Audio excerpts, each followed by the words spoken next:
Parliament ఎన్నికల సందర్భంగా వనపర్తి జిల్లా కిలగనపురం మండలంలో బీఆర్ఎస్ పార్టీ నాయకులు ఉపాధి హామీ కూలీల వద్దకు వెళ్ళి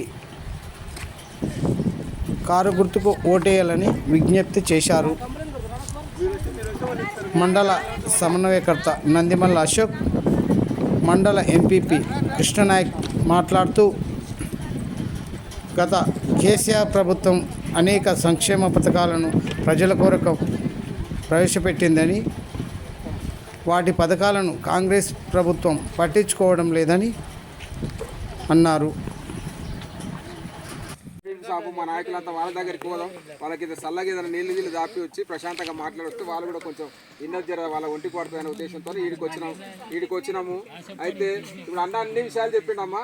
ప్రతి విషయం గతంలో కేసీఆర్ ఎట్లా ఉండే, ఇవాళ కాంగ్రెస్ పార్టీని నమ్మిపోతే ఏ విధంగా జరుగుతుంది అనేది ఇవాళ మొత్తం మీకు అర్థమయ్యేటట్టు చెప్పిండు. ఇప్పుడు ఒకటే విషయం నేను చెప్పేది, ఇవాళ మీరు గతంలో మా మీద కోపం వచ్చిందో లేకుంటే వీళ్ళు 10 ఏళ్ళ అధికారంలో ఉన్నారు, నిరంజన్ రెడ్డి సార్కి 2 సార్లు ఒకసారి ఓటేసినాము, కేసీఆర్కి 2 సార్లు ఓటేసినాం, ఇంకెందుకులే ఒకసారి ఈయన కూడా ఎక్కువ చేస్తా అంటున్నాడు, మంచోడేమని మనం నమ్మి ఓట్లు వేసిన తర్వాత ఆయన మనకి ఇచ్చిన హామీలన్నీ అన్ని నీవే చెప్తూ ఏకారు పెట్టి ఇంకా నేను చెప్పాల్సిన అవసరం లేదు. హామీలన్నీ ఇలా మర్చి ఇలా మళ్ళీ మన నిరాస్థానానికి తెచ్చిండు. ఇవాళ ఈ చెరువు ఇట్లా ఒట్టిపోయి ఉండకుంటుండే కేసీఆర్ ఉంటే. ఇవాళ ఇష్టమైన నీళ్లు ఉన్నాయి, కానీ ఇడిచే సమర్థత, వాళ్ళకి చేసే నైపుణ్యత, చేసే పనిల చేతగాక ఇవాళ అన్ని ఎండబెట్టి ఇలా రైతులంతా కూడా మోసం చేసింది.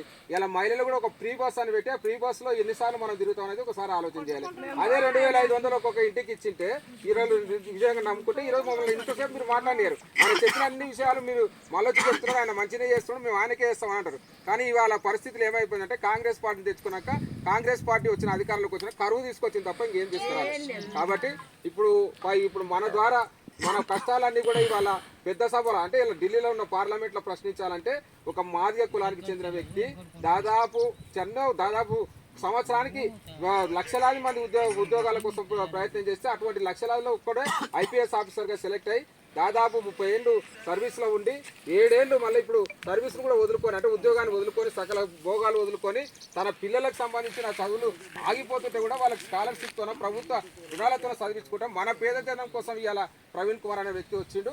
ఇవాళ 3 వ్యక్తులు నిలబడదమ్మా మనకు ఈ పార్లమెంట్కి సంబంధించిన నాయకులకు. ఒకటి మల్లురాయి, ఒకటి ఇంతకుముందు మనకు రాములని మన పార్టీ నుంచే పోటీ చేసిండు, గెలిచిండు. ఈసారి వాళ్ళ కొడుకుకి టికెట్ అడిగితే కొడుకుకి ఏమని చెప్తే కన్నతల్లి లాంటి పార్టీని మోసం చేసి ఇప్పుడు బీజేపీలోకి పోయింది. కాబట్టి వీళ్ళిద్దరిని పక్కకు పెట్టాలి.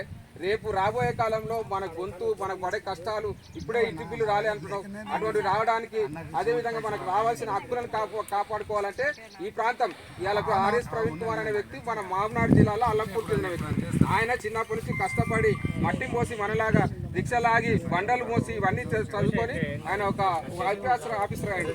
ఆయన పడ్డ కష్టాలు మీద మన పేద పిల్లలకు రాకూడదు అని చెప్పి ఇలా కేసీఆర్ ఎలా బాబు నీకు ఈ పేద పిల్లలు చదివించే బాధ్యత నీకు అప్పచెప్తున్నా, ఈ బాధ్యత తీసుకొని ఈ రాష్ట్రంలో ఉన్న పిల్లలందరూ చదివించాలని చెప్తే 100 పాఠశాలలు ఉంటాయి. అంటే మన హాస్టల్లో లాగా గురుకుల పాఠశాలలు 100 పాఠశాలను ఎక్కడికెక్కడ ఈ రాష్ట్ర వ్యాప్తంగా తెలంగాణ రాష్ట్రంలో దాదాపు 1000 గురుకులాలు ఏర్పాటు చేసి 10 లక్షల మంది విద్యార్థులను ఇలా మీ అటువంటి వాళ్ళ పిల్లలంతా చదివించి మంచి పొజిషన్లో పెట్టండి. ఆయన ఒక పేద విద్యార్థులకే అంత సేవ చేసిందంటే ఒకసారి మనం పార్లమెంట్ ఎన్నుకుంటే మన తరఫున ఎంత కొట్లాడుతారో మీరు ఒకసారి ఆలోచన చేయండి. మీరు విజ్ఞులు, మీరు ఏం తెలియాలని మేము అనుకుంటాం, కానీ మీ సెల్ ఫోన్ తీస్తే అన్నీ తెలిసిపోతాయి, ఎవరు ఏం మాట్లాడుతున్నారు, ఎవరికి ఓటు వేయాలనేది. కాబట్టి ఒక్కసారి ఆలోచన చేసి మళ్ళొకసారి కేసీఆర్ని తెచ్చుకుందాం. మళ్ళీ రాబోయే కాలంలో కూడా వచ్చే ప్రభుత్వం కేసీఆర్దే.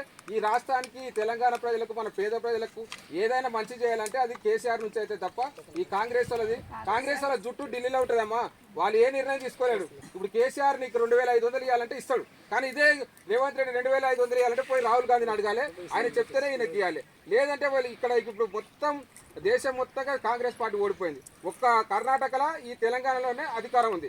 వాళ్ళ పార్టీ నడపాలన్నా వాళ్ళ పైరవీలు నడవాలన్నా ఇక్కడ మన సంపద మనం సంపాదించుకున్న పైసలు తీసుకుపోయి వాళ్ళు ఢిల్లీకి 3 పులు అప్పు చెప్తారు తప్ప మనం దోసుకుపోవాలంటే వాళ్ళు కాంగ్రెస్ పార్టీ వచ్చింది. కాబట్టి దయచేసి మళ్ళీ పల్లెలు సంక్షేమంగా అభివృద్ధి పరంగా ముందుకు సాగాలంటే కేసీఆర్ నాయకత్వంలో బీఆర్ఎస్ ప్రభుత్వం రావాలని ప్రజలందరూ కోరుకుంటున్నారు. నిన్న మొన్న 4-5 గ్రామాలు తిరిగితే ప్రతి గ్రామంలో ఇవాళ అక్కడ కాంగ్రెస్ పార్టీకి వేసిన వాళ్ళు వచ్చి ఎదురుగా వచ్చి అయ్యా మేము మోసపోయినాం, 4 నెలలు ఈ వెంబడే మాకు రుణమాఫీ చేస్తామని చెప్పి బ్యాంకుల దగ్గరికి పోతే మనం మెడవడి దొబ్బుతున్నారు.